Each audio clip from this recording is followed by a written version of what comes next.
Good morning, America. I'm Max Crawford, live from Miami, Florida. This is XYZ News. As you all know, America has been in a crucial and bloody war with Japan for the past 4 years. This is mainly due to the Japanese attack on Pearl Harbor on December 7th, 1941. Many losses came with this particular tragedy. 2008 Navymen, 109 Marines, 218 Army men were killed. This was a total of 2,335 men.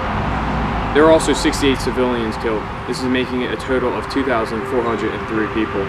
This is just an estimate of the American people that were killed. Many wonder if America would retaliate in any way. So did they? Yes, Max. In fact, we did. Hi, I'm Ashley Johnson, live from Franklinville, New Jersey. After more than a disaster on Pearl Harbor, Americans have finally followed through with two main events. 2 bombs planted on Japan. Yes, you heard that right, 2 bombs. The first event included the bombing on Hiroshima, a small Japanese city. This all took place on August 6th, even though the bomb was ready on August 2nd. President Truman has confidently decided that dropping a bomb on Japan would be necessary. The bomb found on Hiroshima was Little Boy, a uranium bomb. This bomb was dropped by Paul Tibbets of the Enola Gay, a B-29 actually named after his mother. How sweet. Paul Tibbets was chosen for his task simply because he could be under pressure and still accomplish the job. What made things difficult was not being allowed to use a radar on the plane. If Tibbets could not clearly see a target, he was not to drop the bomb since it was irreplaceable. Thomas Farabee was Tibbets' bombardier, helping Tibbets aim the bomb at the IOE bridge. Theodore Van Kirk was the navigator in the situation, and verified what Farabee had saw.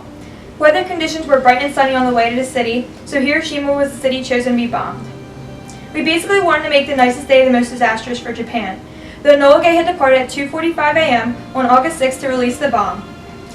When Little Boy was dropped, 2 pieces of uranium had split, causing a huge chain reaction. The explosion was said to be very bright, full of yellow and orange bursts of light. After all, its strength was equivalent to 20,000 tons of TNT. It was said before the bomb there were 90,000 buildings in Hiroshima. After Little Boy was dropped, there was only 28,000 buildings. Little Boy had also heated Hiroshima to 5,000 degrees. Many people were killed from vaporization. Sam Bayer, Yoko Kuwabara, says the air filled with yellow smoke like poison gas. To Tibbets, the sight was fearsome. Here you see a picture of Little Boy.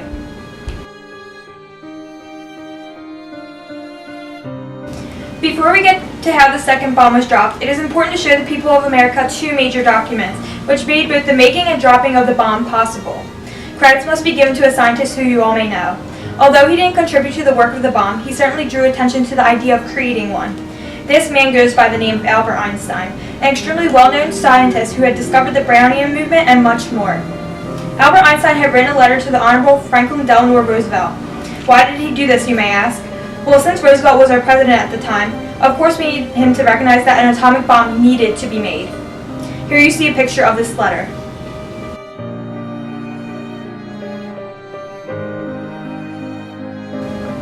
Einstein's letter was meant to back up Dr. Szilard, a scientist who knew Roosevelt needed to know how important uranium was for the national defense of our country. This letter issued by Einstein allowed for the start of the bomb project in the first place. A second major document is the Potsdam Declaration. As Tomoyuki Yamashita had said, the Japanese received your replies, but the Japanese army will not surrender. The Potsdam Declaration was issued to his negative response from the Japanese. What this document meant was that the Japanese did not surrender, America would enforce complete and utter destruction on the Japanese, which we did. We had told them it was their only option, and if they did not surrender, consequences would follow. We even told them their civilians would not be enslaved, but simply just look at Germany as an example of what could happen to them. After the issuing of this document, the Japanese still did not surrender, leading up to Little Boy and Fat Man to take place.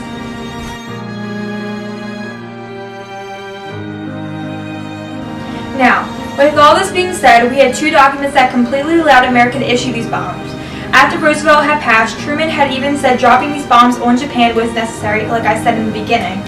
So how did Fat Man go? Well, Fat Man was a plutonium bomb, quite different from uranium. Basically, it's more radioactive. The reason plutonium is so dangerous is because of something called alpha radiation, which it releases when the bomb is dropped. Alpha radiation is something that releases alpha particles and substances undergoing radioactive decay. Fat Man was dropped on the Japanese city of Nagasaki, exploding more than 22,000 tons of TNT. This makes Fat Man more powerful than Little Boy. Unfortunate for Nagasaki, but not for America. So why exactly did we choose Nagasaki as our location to drop Fat Man? At first, we had chosen Kokura, but the weather was giving Charles Sweeney a hard time, and his B-20 name named the Boxcar. Although Nagasaki had been our secondary target to drop the bomb, Fat Man was a success. It is estimated that this bomb had killed around 40,000 people. Most had died from the extreme radiation and poisonous gas. Bombing Nagasaki had been done to show countries we had an endless supply of weaponry, and we weren't afraid to use it. Here you see a picture of Fat Man, which looks like a big burst of ash and dust coating the ground heavily with debris.